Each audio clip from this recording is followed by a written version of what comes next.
Hi guys, it's Tony Robbins. You're listening to Habits and Hustle. Crush it.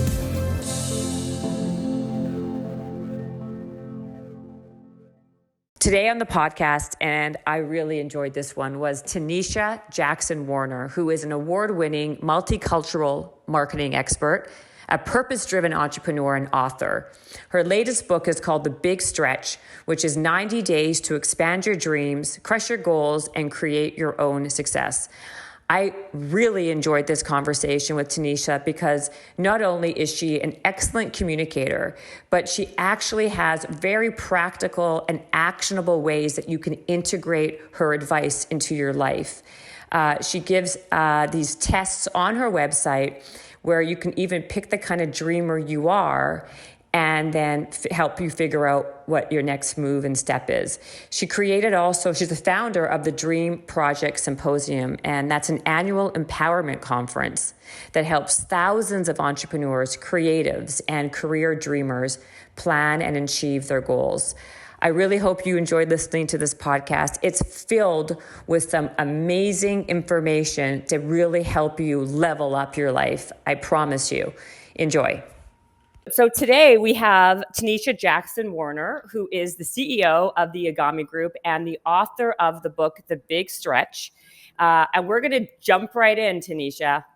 Are you ready? All right, let's do this. And thank you so much, Jennifer, for having me. No, absolutely. I was just saying to Teneshia offline that she's an amazing communicator, and she really lands the plane. She gets to the point. She has very succinct messages. So I'm really excited that you're on the podcast, because I think the people listening can glean a lot of really practical, relevant information if it's somebody who's a dreamer, someone who's changing careers, who wants to kind of fulfill whatever their life purpose is.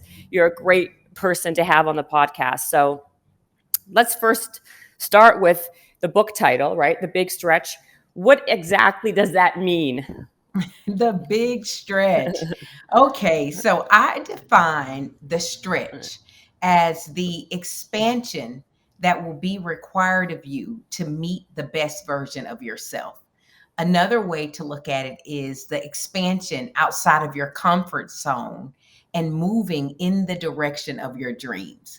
So one thing that I found in speaking with hundreds of iconic dreamers, all of them had one universal truth. In order to achieve that dream, they had to be willing to stretch and expand outside of their comfort zone and in the direction of their dreams. Well, that's okay. So let me start by saying, what is the first step, though, towards turning your dream into a reality? Because I know that we're going to get into this. I know your whole thing is about following that dream, and you even have a quiz that people can take to see what kind of art. There's you have archetypes of different dreamers, right? Yes. So I loved it. I took the quiz, by the way. We'll get into that in a second. Ooh. But yes, but to start. How does someone start? I think the hardest part for people is the start, right? They're overwhelmed. Mm-hmm. What do you suggest? So, Jennifer, the way that I approached this book was from two directions. Number one, I am a dreamer at heart. And I've been on a dream journey for about 18 years now. So I was able to use my key learnings of just manifesting dream after dream after dream. And then the second thing that I did, I analyzed all of these dreamers that I interviewed by way of the Dream Project. And I really tried to find a dreamer's blueprint. And so the steps that I'm going to share with you, they are the universal truths that I found after speaking with these dreamers, but also after living it personally myself. So phase one is giving yourself the time to dream and imagine. And so, Jennifer, what I found is a lot of people were so busy that we're not even giving ourselves the time to stop, pause, get inspired, actually allow your imagination the freedom to determine what is it that it wants to create through you. And something that I found with all of these business people, Magic Johnson was one of the dreamers I interviewed. He talked about the importance of walking on the treadmill because he knew that's where he got his ideas, right? Oh my God, I Um, love that you just said that. You see behind me what I have is treadmills. I do the podcast on oh, treadmills. you do?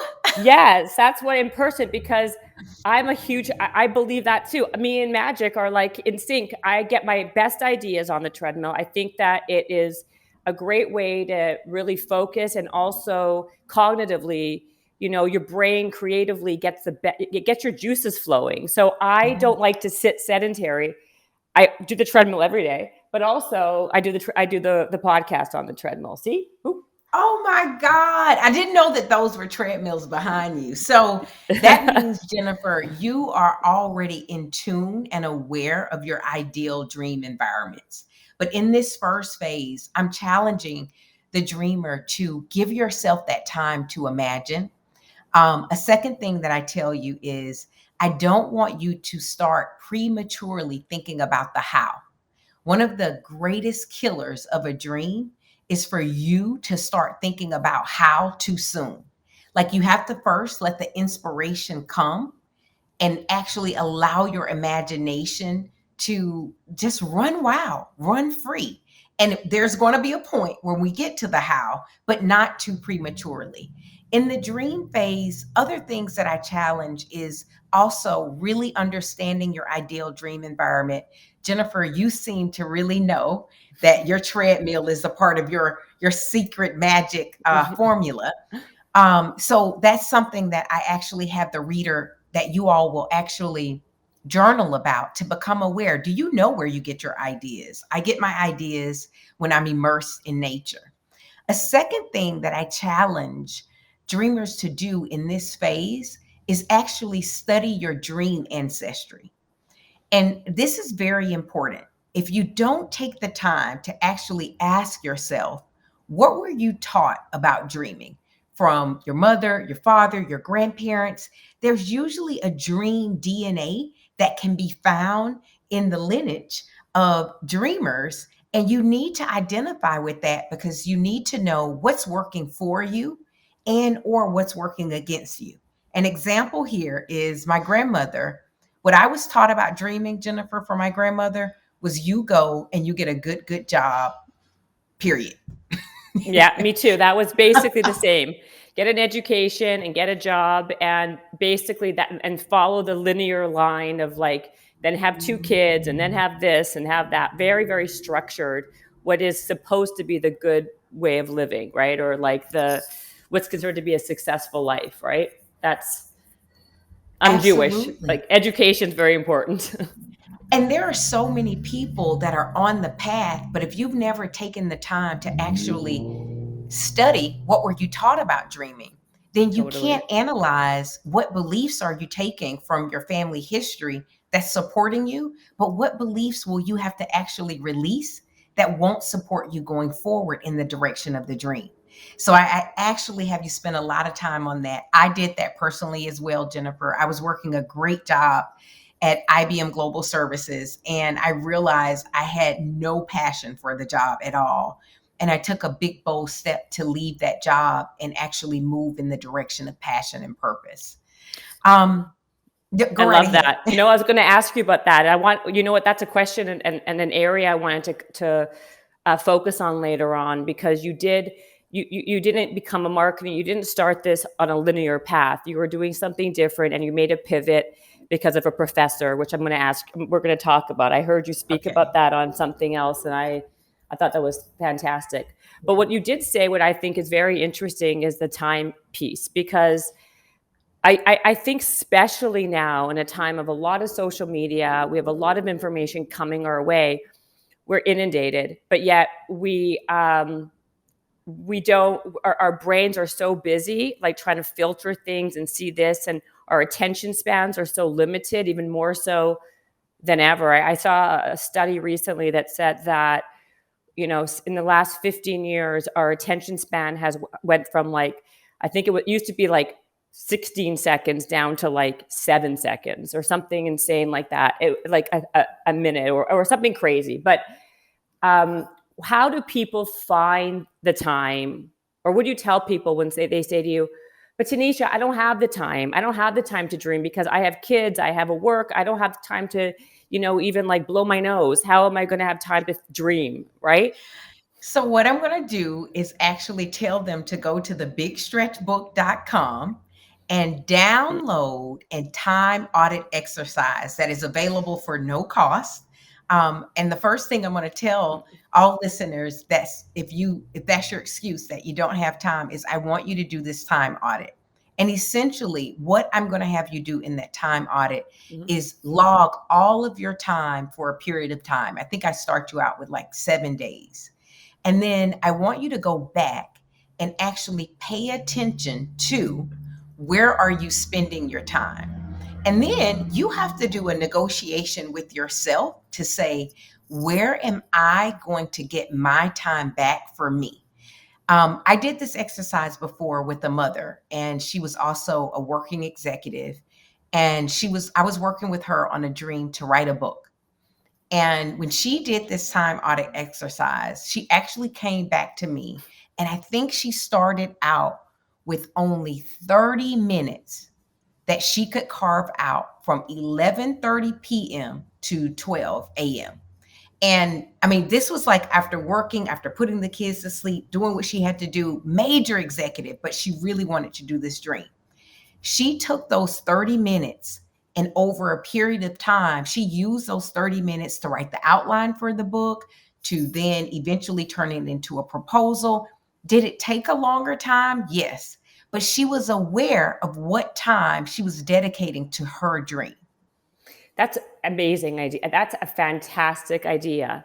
And I think that a lot of times it's like calories, right? People don't realize how many calories they're eating a day, right? Because they're hidden. Yeah. You're like, I don't know, all I had was a salad. Meanwhile, that salad had like 5,000 calories because you're not counting the cheese and the croutons.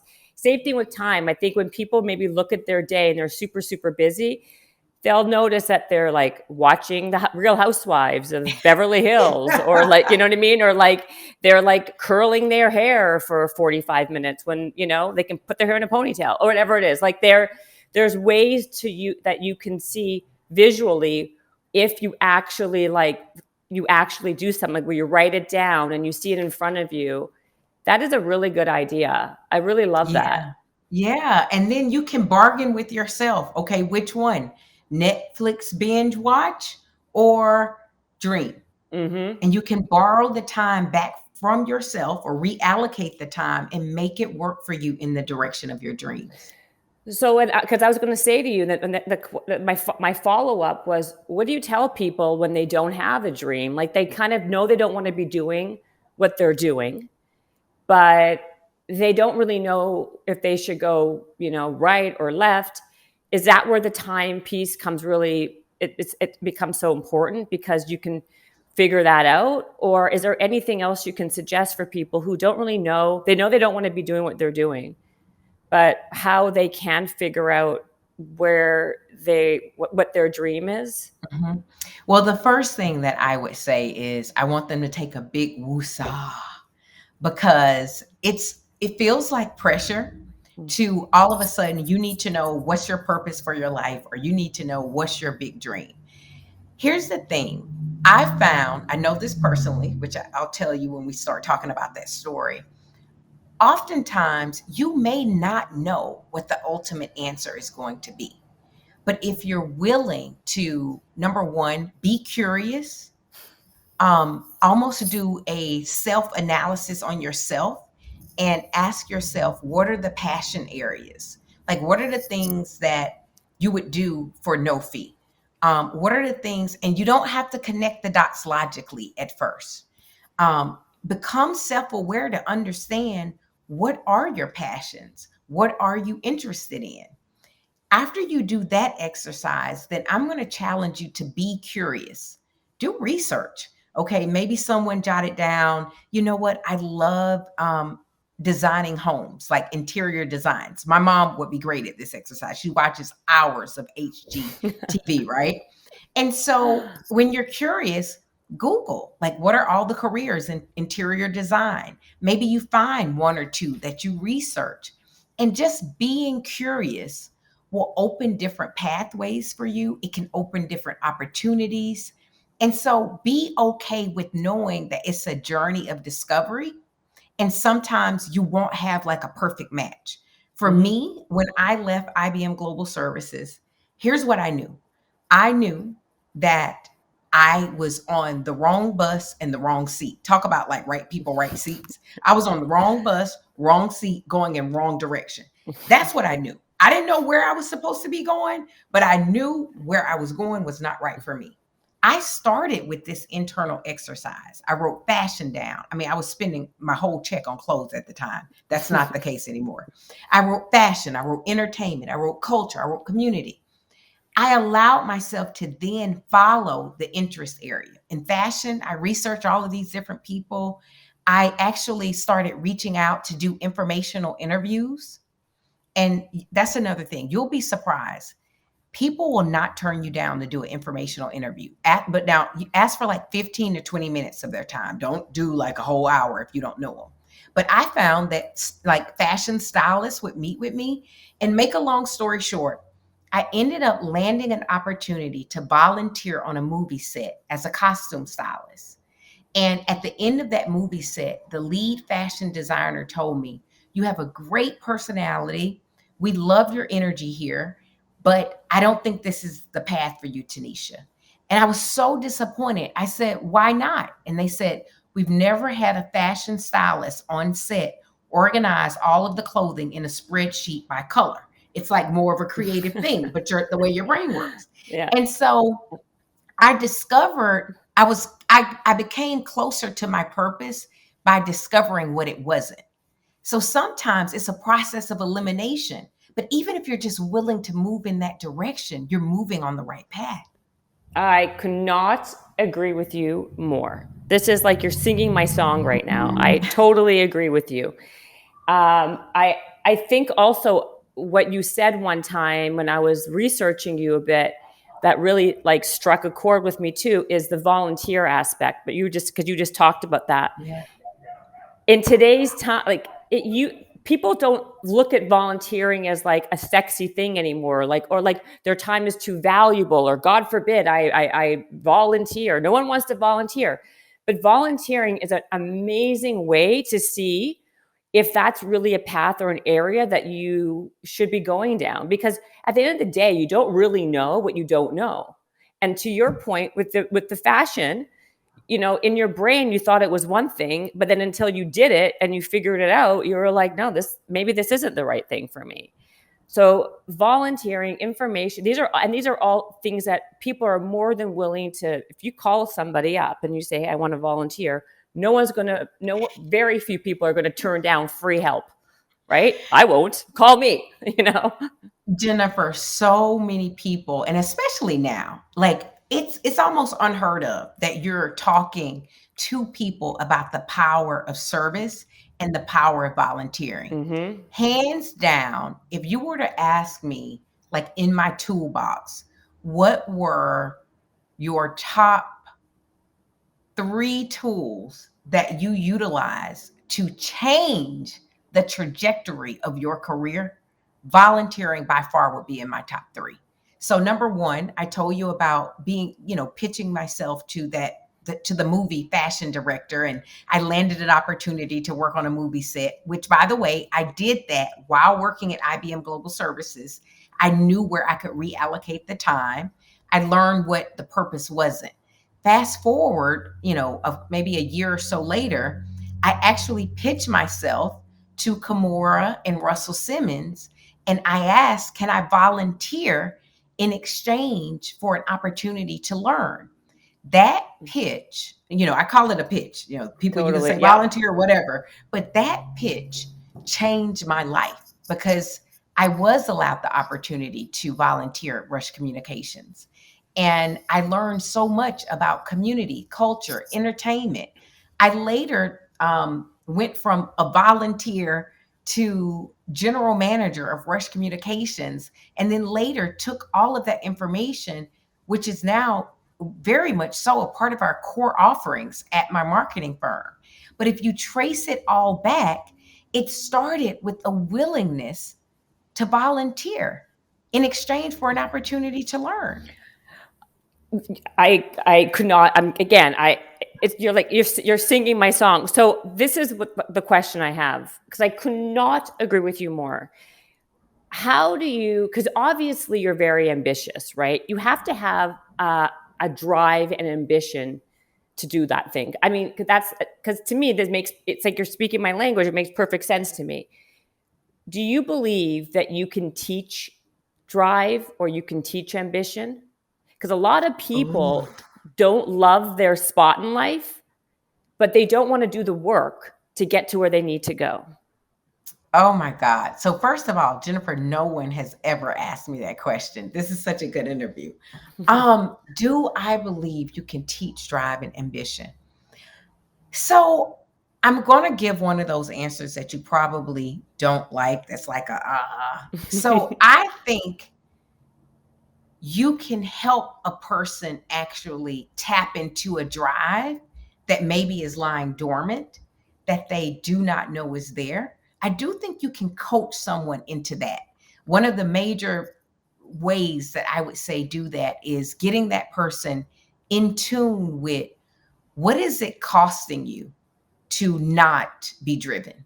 Like, what is it costing you to not be more ambitious? And then the question that I always ask myself is, what version of myself will I not get to meet in this lifetime if I don't keep going and going and going? I want to meet every version of myself, and I'm changing every single day. So I wanted to meet the CEO. I wanted to meet the author.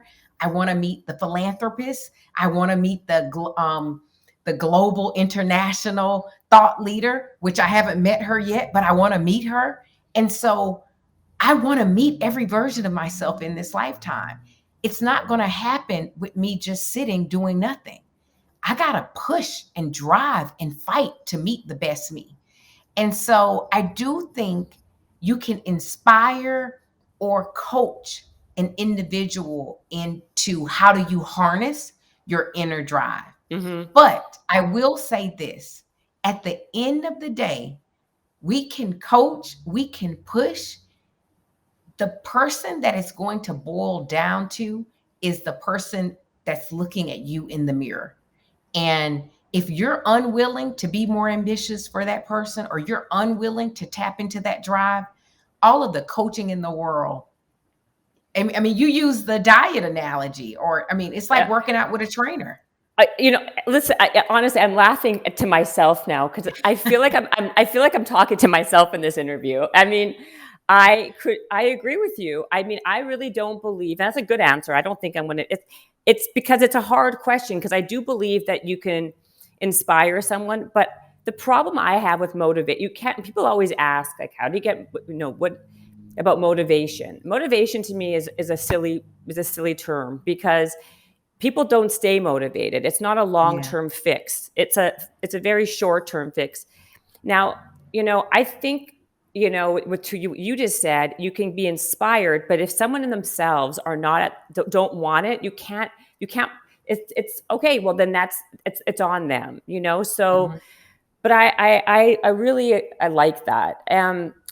Can you talk then about, because I think this can help people too, figuring out what type of dreamer they are, because maybe that can help them figure out what path to go on or what Yeah. area to focus on.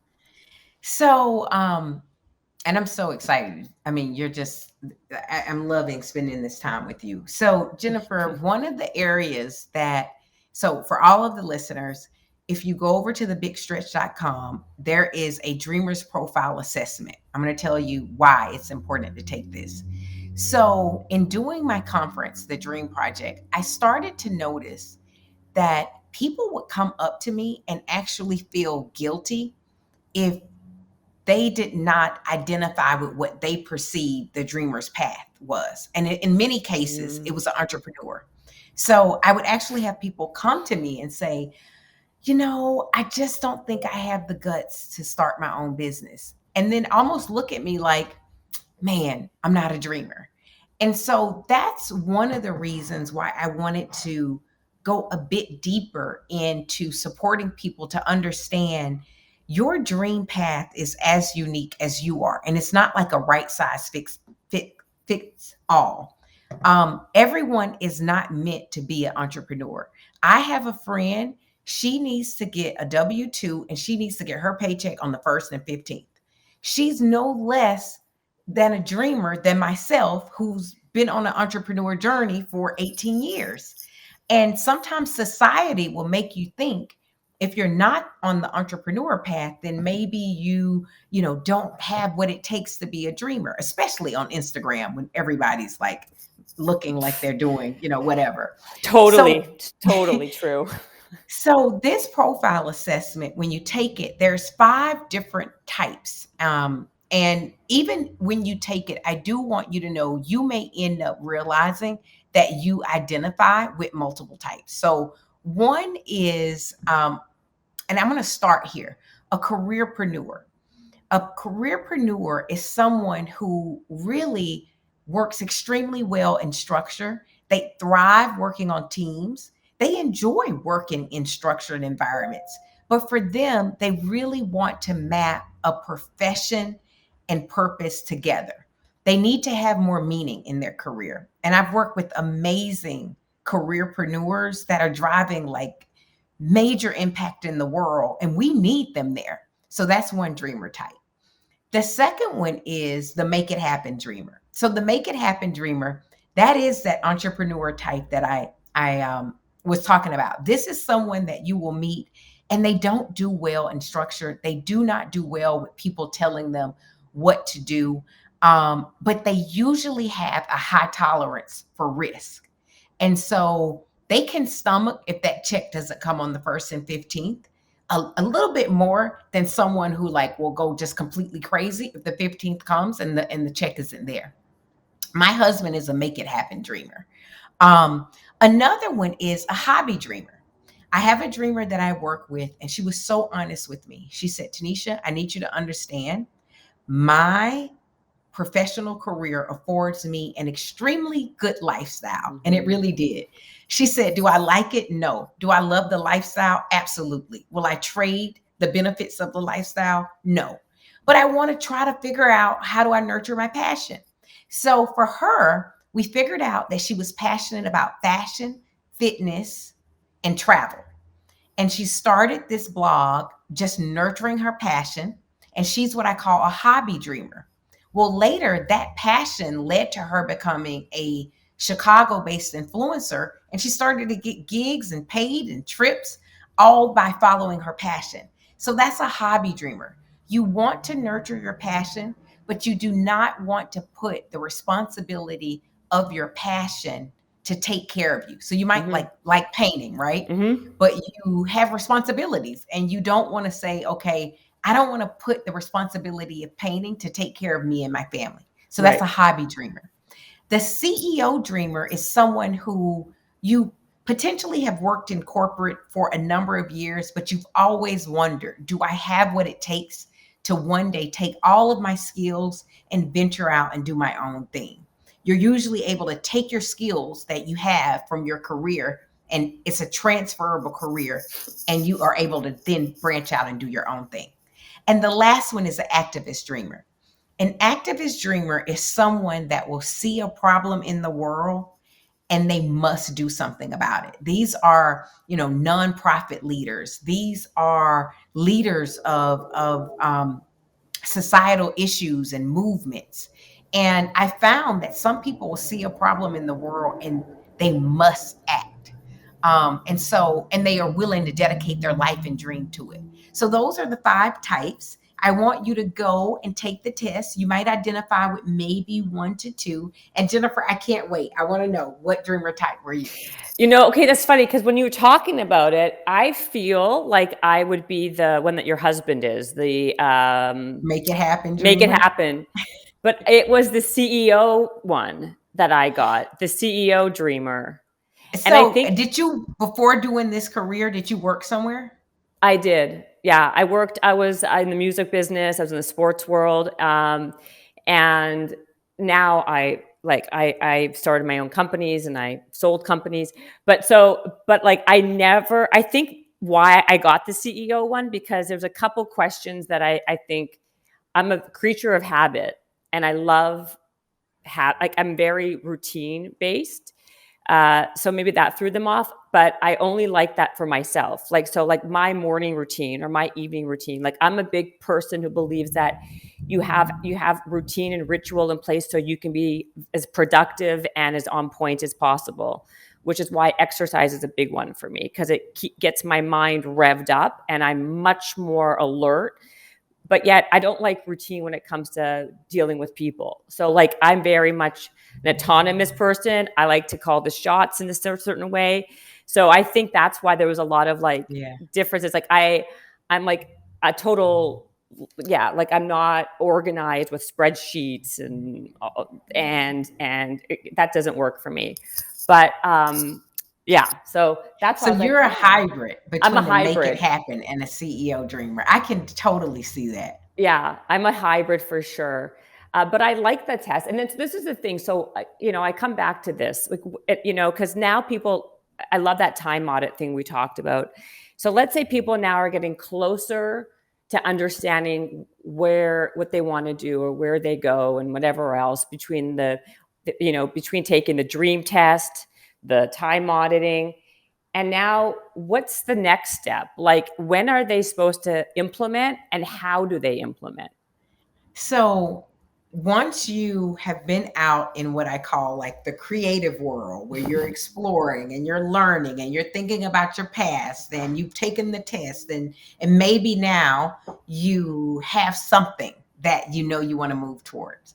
We're going to move you from the dream phase into phase number 2, which is design.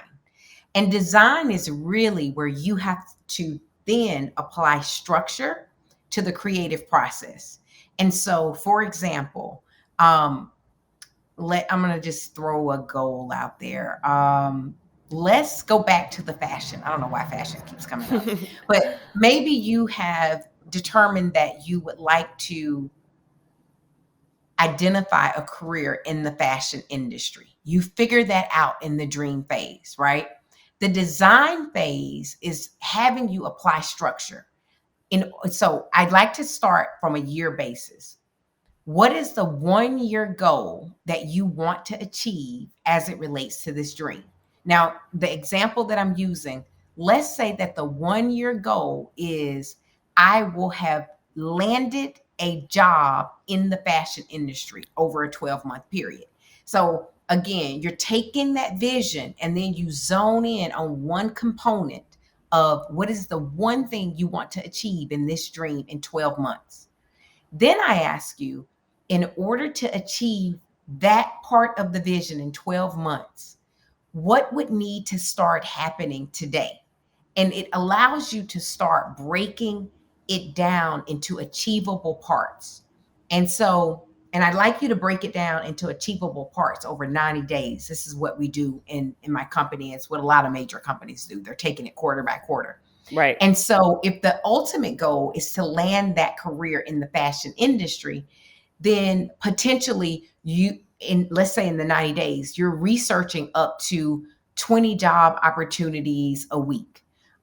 You are sending LinkedIn notices to recruiters up to 10 a week. You are committed to at least going on a minimal of 2 interviews a month, and you will meet a new person from networking. Maybe you say 1 to 5 a month. And so what you're doing is you're breaking that down. In order to do it, what actions need to happen today to help me realize that dream? And if you do that, you'll start to map in these 90-day actionable plans. Now, it's very important. You probably noticed, Jennifer, that I quantified. It can't be vague. You got to be able to hold yourself accountable. It needs to be measurable.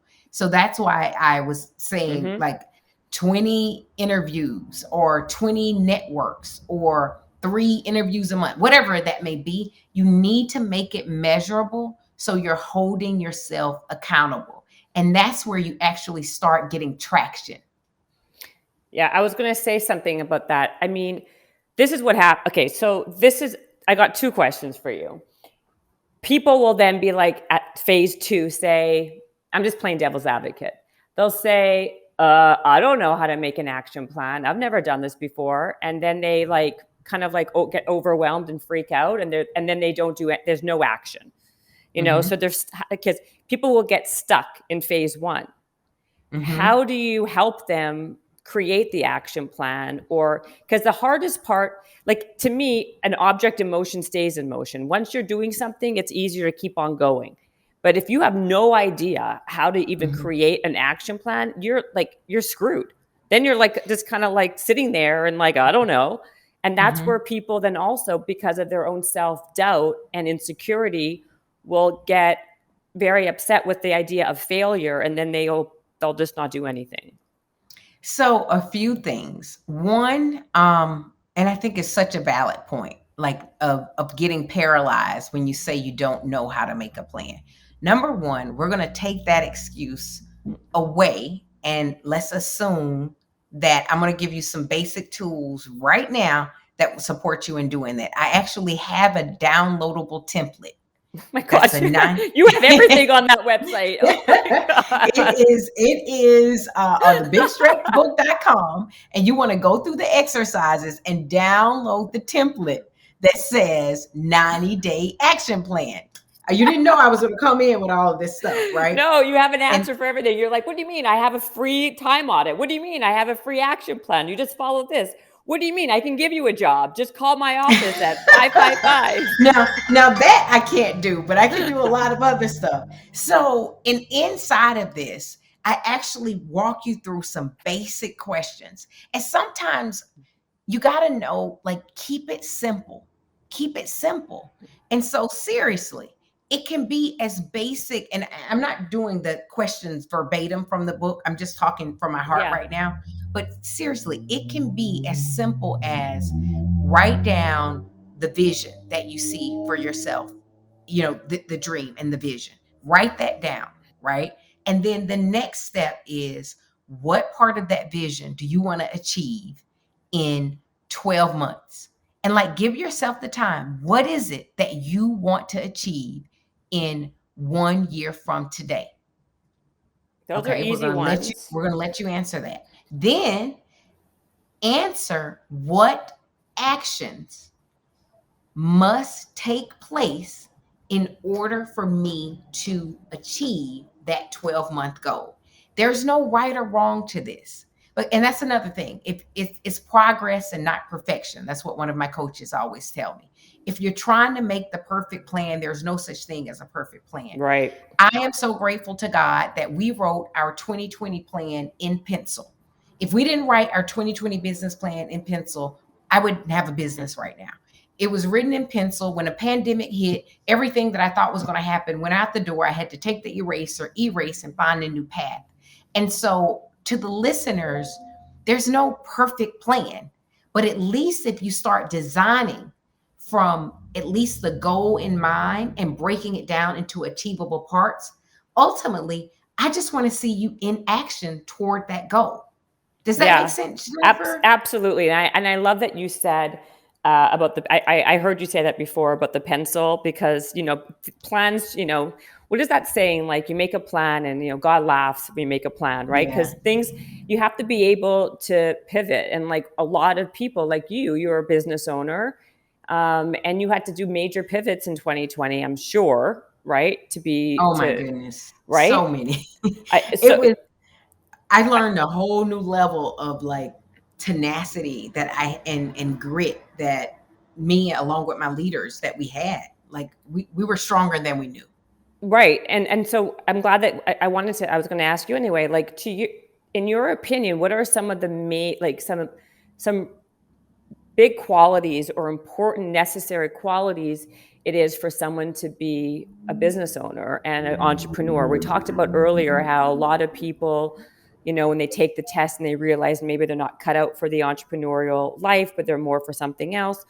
From what you've noticed, what would you say the top 3 skills are, besides being a risk taker and being okay with not getting a paycheck? What would you say they are? I think an entrepreneur has to be a visionary. And so you really need to be able to potentially see what does not exist as clearly as if it does exist.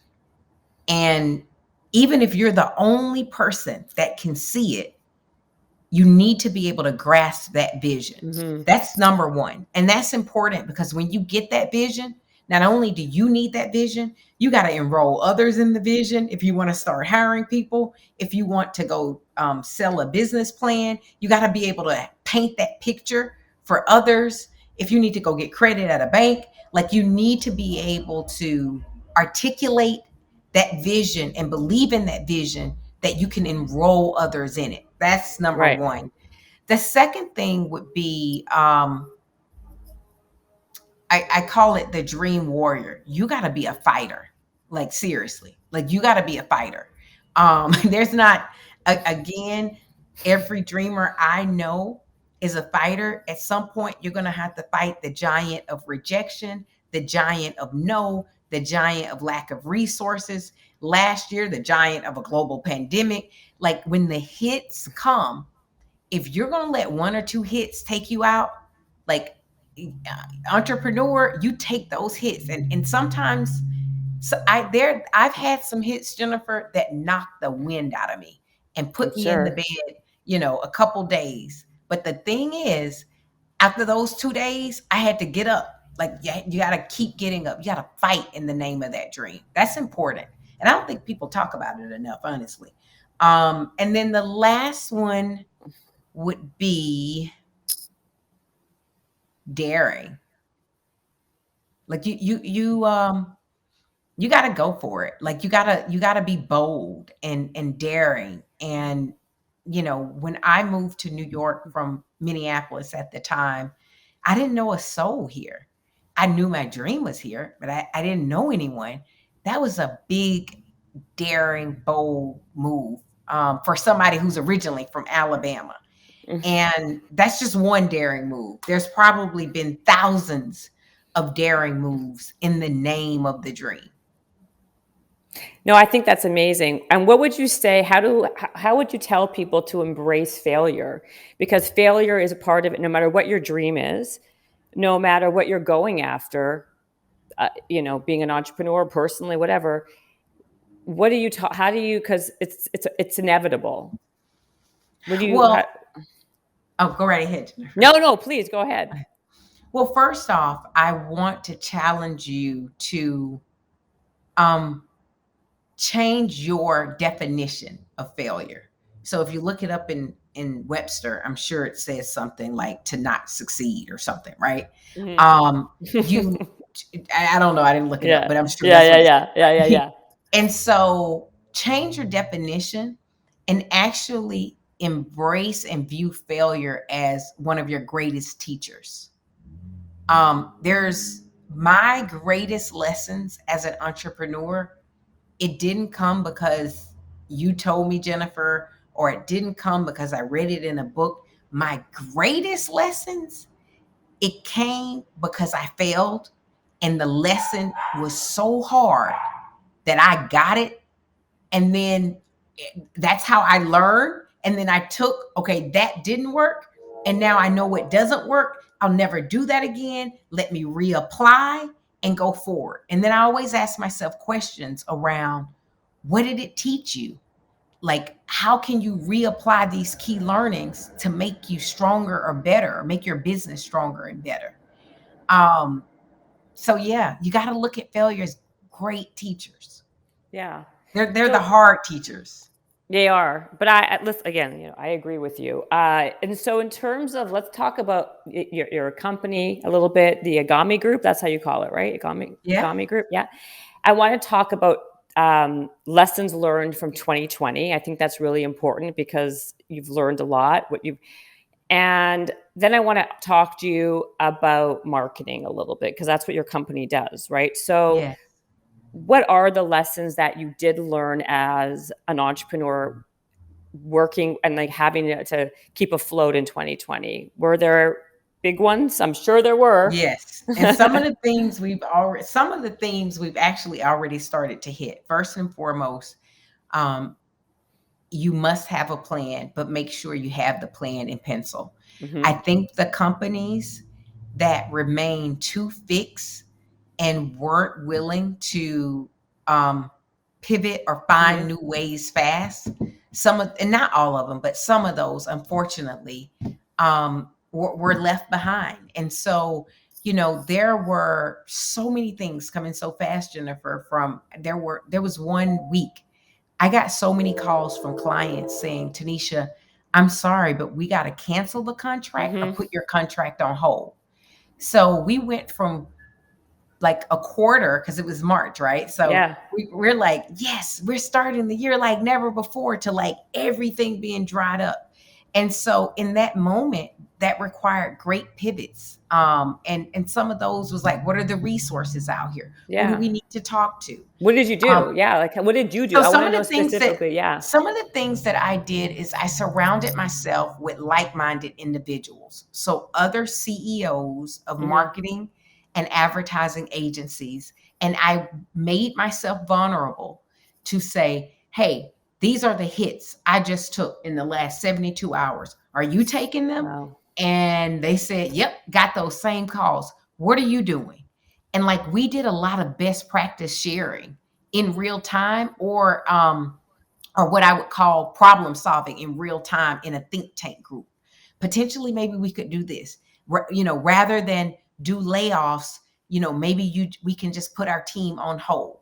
Like, we just. What did you do? How many people do you have work? How many employees do you guys have at Egami Group? So we have over 30 employees, and we didn't do any layoffs. So I didn't do any layoffs. I will tell you, some of my advisors and some of the companies that I was working with in that think tank, some did tell me release employees immediately, because basically your margins are going to take such a great hit. This is where, as an entrepreneur, sometimes you got to trust your gut.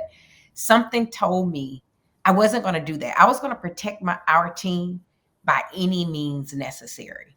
But we had to get other resources. We got the PPP the first round. The first time, all of these other entrepreneurs, I knew they got it, and I heard no like 2 or 3 times, Jennifer, and I just kept going back and back and back. Yeah, I was so frustrated, but then we finally got it. It was just, so that was one thing. The second thing, we talked that too, that being resourceful every single day. And so, like, literally thinking of new ways every single day. So I would challenge myself based upon what the biggest problem was of that day. I would then brainstorm, what are 5 possible things that we can do to solve for that problem? And it was all kinds of things. Like, the first and foremost was, how do we engage with our clients? And we moved everything virtually, like the world. The second thing was being willing to change our working model. Before the pandemic, I wanted everybody to come into the office and all of this good stuff. People wanted to be with their families. And so we changed our working model to say, go be wherever you feel safe. If you want to be with your family, go there. So just little things like that, just being resourceful every single day. I think also there's another lesson when things get really hard, and that is what I would call the power of surrender. So there's something that I say, you can do everything you can in your own strength, but it comes a time when you have to release it and say, I've done my best, and like, however this plays out, this is how it plays out. For me, when I do that surrender, I also pray and say, God, I've done everything that I can do, hands off. Whatever your will is, just let it be done. And so the power of surrender was really big during that moment, because there was so many things happening so fast that we couldn't troubleshoot them all, if that makes sense. Yeah, it makes perfect sense. What have you, I'm curious in terms of like the business now that we're kind of transitioning out of the pandemic, and you are a marketing advertising agency, what have you seen have been like, how has the business changed marketing wise? Well, a few things. Number one, who knew that 2020 would end up being one of our best years ever? So, in March, Wow. when we were in the fight and just like, I woke up by the third or fourth quarter and realized we were having the best year ever. Um, How? so a few things, depending upon what categories you were serving. Yeah, yeah. And it just so happens, one of our biggest clients is a consumer packaged good client. And so that's things like paper towel and soap Mm. and shampoo. And so, Oh yeah. Oh yeah, God. one of the biggest things is we weren't going anywhere. So consumers were consuming like never before in the pandemic. Yes. And that's across many categories, not just consumer packaged goods, but if you take a look at everything, like I went to go buy a hot tub and the hot tub was sold out for 9 months and it's still not there. And I said, what's going on? And they said, everybody's like you, like they're out of their mind and they're bored, they're not going anywhere and they want to just do something.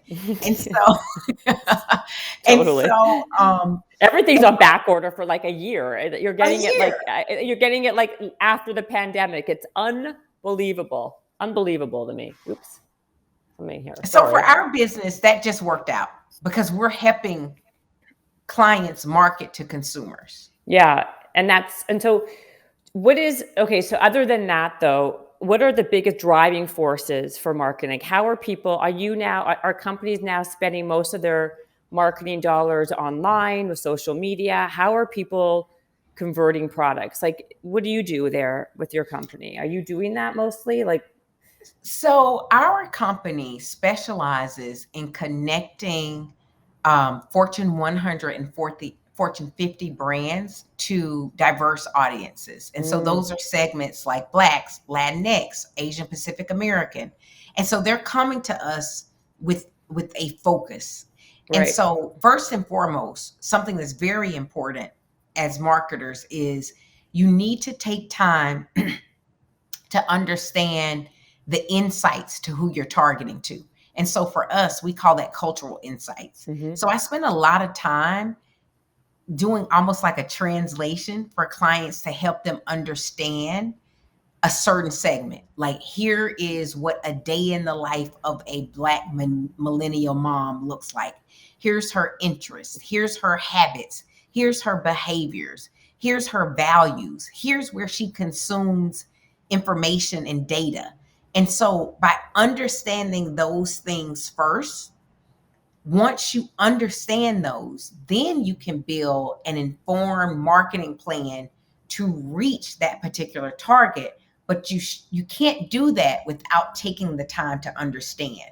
So to answer your question on, like, are we telling people to go on IG or on social media or to an event or or an experience? It really varies depending upon what the insights are telling us about the behaviors of whoever we're targeting. And so it really does vary. So in some cases, I'll tell a brand, from a social media perspective. I won't tell them, my digital team will. Let me clarify that. You need your prime social driver should be IG. In some cases, it's Facebook for a completely different reason. Or in some cases, we help clients know these are the events and spaces that you need to show up at if you want to authentically connect with this audience. Hmm. So it's really all driven by research and insights. So what I like about this is that also you have a niche in the market, right? So you're not just like a one size fits all, which I feel, and maybe I'm wrong, but in your world, you have a better chance of success when you are you're like a master of one, not a jack of all trades, right? Because then people know you're the go-to for this particular thing, and you can be exceptionally good in that area versus trying to like do a little bit of everything and kind of like hodgepodge it together. Now, were you always this? Were you guys always a diverse a marketing company that kind of specialized in this for 13? I know you've been around for 13 years 14 or years, yeah. 14 years. Okay. We specialize from the very beginning.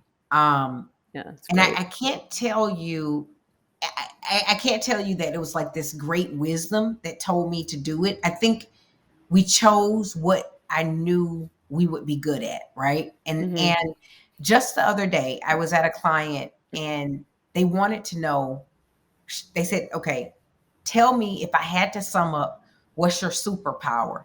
Give me your superpower in a couple words, because that's what I need to like walk through the halls of this corporation.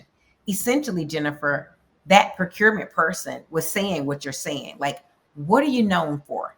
And it's better to be very, very good going deep versus trying to go so wide that you're not necessarily any one thing because you're trying to be so many things.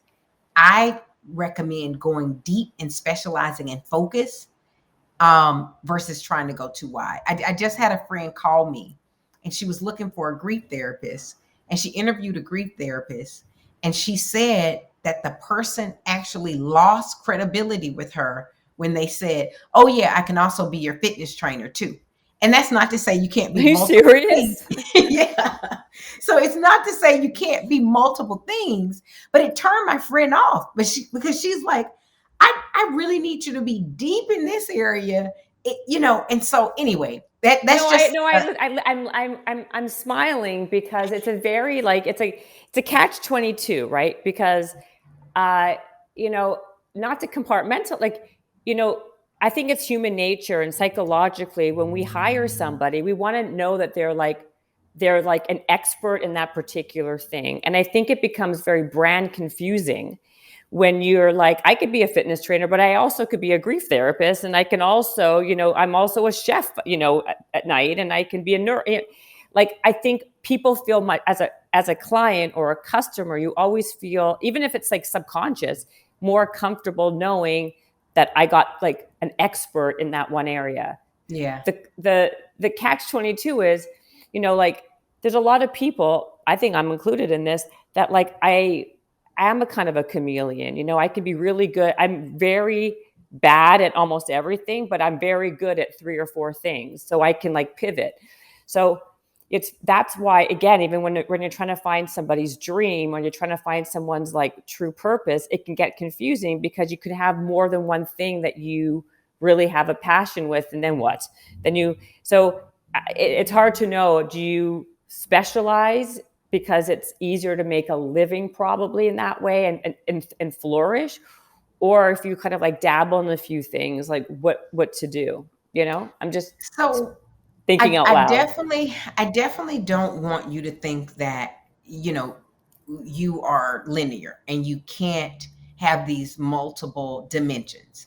That I don't want any listener to think that, but I will caveat that never underestimate the power of focusing in Totally. on the one thing during the season that you're supposed to focus on the one thing, right? And so idea people, especially visionaries, someone gave me this idea, this analogy before. They said, imagine that there's a house and there's a bunch of people just running around in the house. Okay, the house is your mind, the people are ideas. And imagine if all of the ideas tried to get through the door at one time. Could 10 people go through the door at one time? Or would they need to line up and go out one at a time? That helped me with like, oh, I wanted to do this. I wanted to do that. I wanted to do this. That helped me say, okay, you know what? There's 5 big ideas in my head right now, but here's how I'm going to do this. I'm going to let this idea come to life first. I'm going to let this idea come to life second. And even when doing that, one of the biggest things that one of my business advisors probably told me for 3 years is, Teneshia, we need you to focus. Teneshia, we need you to focus. Teneshia, we need you to focus. And it took me a while to get the power of focusing. Yeah, no, I understand that. Now, you've said a few times in this interview, my advisor or this coach. How important do you think it is for somebody to have an advisor or a coach if they are trying to, I hate the word level up, but kind of like achieve their goals? I started being extremely intentional about surrounding myself with advisors maybe about 6 or 7 years ago.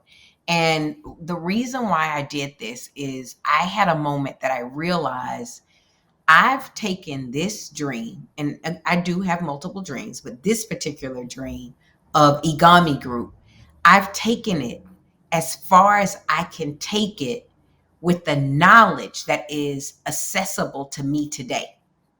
So if there is a burning desire to take it further, I have to expand the knowledge that is available to me today. I chose the expansion route through advisors. Maybe you can take the expansion route by going back to school, or maybe you can take the expansion route by listening to great podcasts like Jennifer's podcast. Whatever it may be, sometimes you need to realize when you need additional resources and tools. And so it was just me hitting a wall. And I had plateaued from a growth perspective, a revenue perspective. And I think my experiences at that time, I hit the ceiling. And so what I did was find people that had traveled the path that I desired to travel and try to form relationships with them. Some more of like a mentor capacity, some even in a business paid advisor capacity, Right. to form those relationships to infuse new levels of knowledge that would help me break through the ceiling that I was hitting at the time. Right.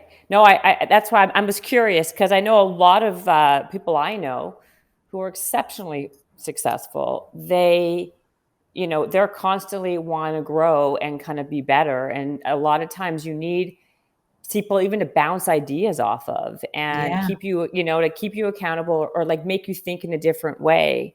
So they have advisors, or they even have like performance coaches and all sorts of things. So I was wondering, because you mentioned it a couple times, so I wanted to ask you about that. And then I wanted to end with the story or about your professor, of how when you were in school and what he taught you. So, because I liked it, I thought it was very well. You tell. I don't need to say it. You're here. Okay, well, you all already heard that I was working at the amazing company of IBM, and everybody should know Yes. IBM was a good company. It was just the wrong seat for me. When I had the aha that it was the wrong career, I thought I could fix it by trying to make more money.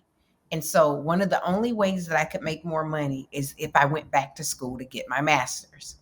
So, I go back to get my master's, and there is a professor, which I wish I could find him one day. His name was Professor Charlie Bison. And one of the assignments he gave us was to examine the major decisions in our life and what was the driving factors and forces behind those decisions. He pushed us to not stay surface level and to really go deep. And I took the assignment really serious. And I had, at that point in life, because I was, still, I wasn't that far along in my career. But at that point in life, I had made a few major decisions, and I kept digging deep. And the commonality behind all of the major decisions that I had made up until that point in life was all tied to earning potential. And so I even asked myself deeper, why? Why? Why is money in the driver's seat of your major choices? Going deeper, I really thought about the struggles that I encountered or witnessed growing up. And by no means, let me say, it wasn't like struggle in a sense of I wasn't homeless or anything like that. But I definitely grew up in a home where money was a consideration, where it was more of a scarcity than an abundance mindset. And I had to make choices all the time around money. Turn the lights off because the light bill is going to be high. Which one do you want to go to? Because you can't do both. Pick one Christmas gift because you're not going to get all of them. Like it was it was in my mind that it was this scarcity when it came to money. So that's why I chose money to be in the driving seat unknowingly, right? I was really designing a life from a reactive place of what I didn't want to experience. And so once I got that awareness, I ended the paper by saying, I'm going to take the keys from money in the driver's seat. No longer will it be the driving force of my decision. And I want to see what would a life look like if I allowed purpose and passion to lead the way. And that assignment was everything. That was the start of me going out on this dream journey that I'm talking to you about. Yeah. And why I wanted to end with that is because I think a lot of people, have either golden handcuffs or they just pick their wherever they're doing based on how much money they're making. And to me, success comes in all sorts of different ways, and happiness. And at the end of the day, I know people who are gazillionaires and because of what they've done, and they're not any happier. A lot of people, if you actually follow what you want to do, the money can sometimes the money can come, but overall happiness, success to me is about being overall happy and content. If you have to go to work just because you're making a big paycheck, it doesn't make sense if you're miserable all the time. So I like that when people can assess why they are doing what they're doing. And I like that story. So thank you for sharing it. Well, thank you. No, thank you for coming on the podcast. I think I've asked you everything, and I agree with so many. I'm so on your page with how your perspective and how you think. So this was like I loved it. So I love your. So I did too, and I'm totally coming to see you when I come to LA. Oh my God, I really hope so. Where do people find you? Give people your stuff so they know that they can go on the website and they can find every downloadable, action item possible, from the time audit to the action plan. So it's bigstretch.com. So it's bigstretchbook.com. So that's where all of those exercises are. Okay. And then where you can keep up with me is anywhere on social under Teneshia, Teneshia J, like Jackson, Warner. So Teneshia J Warner. Okay. And then next time you come to LA, I don't know when you're coming, but I am definitely seeing you. Okay. Yes. And then I just I double check one thing because I said it wrong. For that website, it's thebigstretchbook.com. Yes, thebigstretchbook.com. And yes. It's a very good book. It's very valuable for people if they want to reach their purpose and find their dreams. Obviously, you give them a million practical ways, and actually, besides just hiring them themselves or giving them their opportunity, I mean, it's a great resource. So thank you so much for coming on. Thank you so much. All right. I'll see you when I'm in LA. I promise. Absolutely. Absolutely. Thank you. Okay. Bye-bye. Habits and hustle, time to get it rolling. Stay up on the grind, don't stop, keep it going. Habits and hustle, from nothing into something. All out, hosted by Jennifer Cohen. Visionaries, tune in, you can get to know them. Be inspired, this is your moment. Excuses, we ain't having that. The Habits and Hustle podcast, powered by Habit Nest.